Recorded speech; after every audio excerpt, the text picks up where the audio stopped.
On this episode, we're finally tasting some Pinot Grigio. How about that?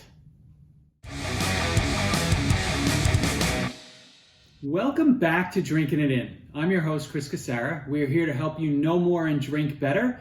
And back to some wine basics, going for the Pinot Gris grape. So Gris, G-R-I-S, that means gray in French. So in this case, we're drinking a Pinot Grigio. Grigio means gray in Italian.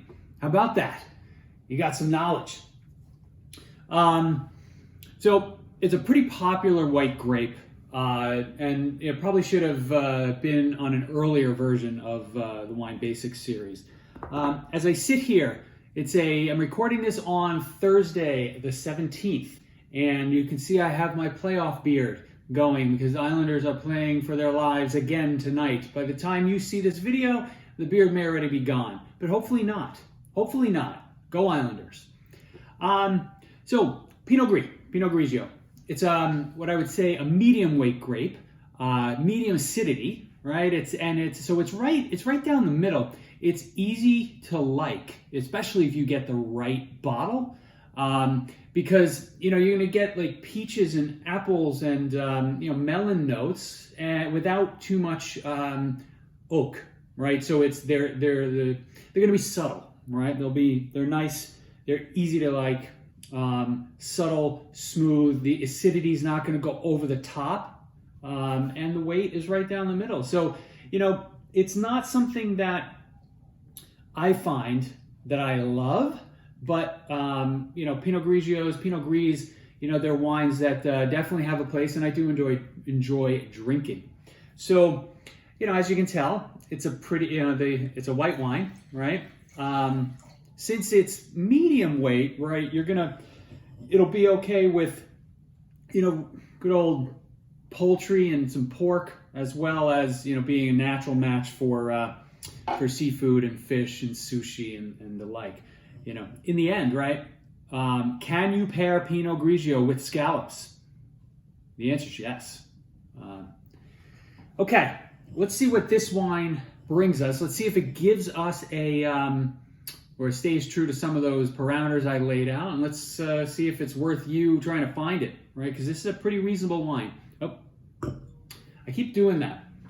Just go right into tasting the wine without telling you the wine that we're tasting. So this is a 2019 Cantina Zaccagnini Pinot Grigio from Italy, obviously, but I was trying to see if it was in a specific spot from Italy. Northern Italy is where you get most of the Pinot Grigios.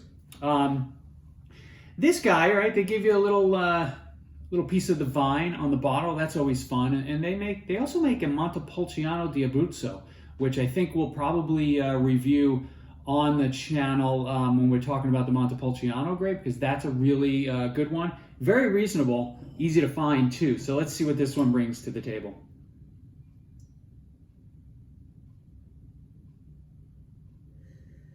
So right off the bat, in some ways, it smells like a Riesling, because there's like a clay, a rocky clay note in there. Bringing some apples to the table.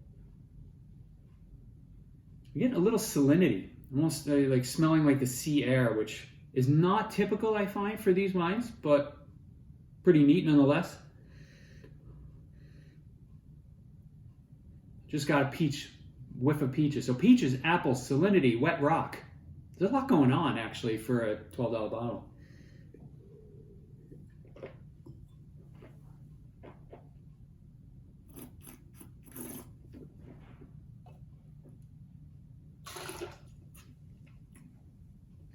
Yep, pretty good acid, right? Sticks with you. A very likable wine. Again, not going to change your life, right? But it's very likable. Right down the middle. It's about as typical as you're going to get with Pinot Grigio. But as summer's coming to an end, we're getting into fall. The weather's not quite cold, not cool yet. This will be a perfect wine. So go grab it. So that's all I have for today.